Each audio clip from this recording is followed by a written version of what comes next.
Halo teman-teman semua, pada video kali ini kita akan belajar tentang struktur dan fungsi sel, khususnya untuk sel tumbuhan. Nah, sebelumnya teman-teman, mari kita lihat terlebih dahulu apa itu sel. Nah, sel merupakan suatu unit terkecil yang menyusun tubuh makhluk hidup dan merupakan tempat terselenggaranya fungsi kehidupan. Maksud dari fungsi kehidupan sendiri yaitu di mana di dalam sel ini terjadi banyak sekali proses. Salah satu yang terpenting yaitu proses metabolisme makhluk hidup. Sebenarnya ada beberapa jenis dan tipe dari sel. Hanya saja pada kesempatan kali ini kita fokus untuk membahas tentang struktur dan fungsi dari sel tumbuhan. Baik teman-teman, berikut ini adalah gambar dari sel tumbuhan. Nah, dalam sel tumbuhan ada banyak sekali organel sel yang masing-masing itu memiliki fungsinya.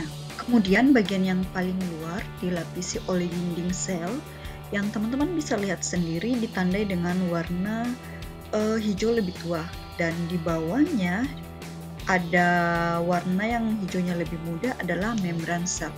Nah teman-teman, sedikit informasi bahwa dinding sel ini hanya dimiliki oleh sel tumbuhan dan tidak terdapat pada sel hewan.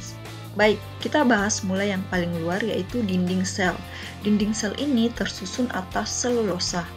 Nah teman-teman, karena dinding sel ini terletak paling luar, maka dia berfungsi sebagai proteksi sel terhadap faktor mekanis dan memberi bentuk sel relatif tetap. Oke, kemudian apa sih bedanya dengan membran sel? Nah, kalau membran sel sendiri disusun atas lapisan lipoprotein. Apa itu lipoprotein? Jadi lipoprotein ini adalah gabungan dari lipid atau lemak dan protein. Fungsinya yaitu mengatur keluar masuknya zat tertentu pada sel. Nah, pada membran sel ini terjadi yang namanya proses transport membran. Nanti teman-teman bisa pelajari itu tersendiri ya. Kemudian ada sitoplasma. Sitoplasma ini adalah cairan yang terdapat pada sel, baik itu pada sel tumbuhan maupun sel hewan. Selanjutnya ada badan Golgi atau aparatus Golgi. Di sini fungsinya untuk mengolah protein hasil dari sintesis retikulum endoplasma. Jadi badan Golgi ini akan memotong protein yang berukuran besar menjadi protein yang berukuran kecil.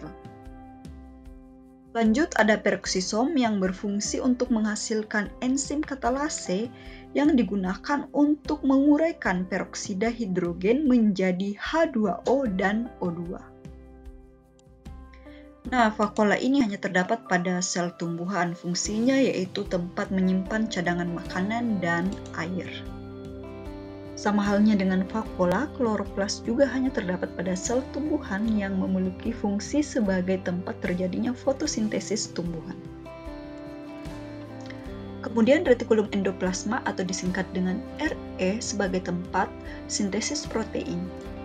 Nukleus adalah inti dari sel yang di dalamnya terdapat nukleolus yang berisikan materi genetik berupa DNA. Ribosom berukuran sangat kecil yang melekat pada retikulum endoplasma yang memiliki peran untuk sintesis protein. Terakhir ada mitokondria yang memiliki peran sebagai tempat penghasil energi bagi sel tumbuhan. Demikian video kali ini, sampai bertemu di video-video selanjutnya. Terima kasih.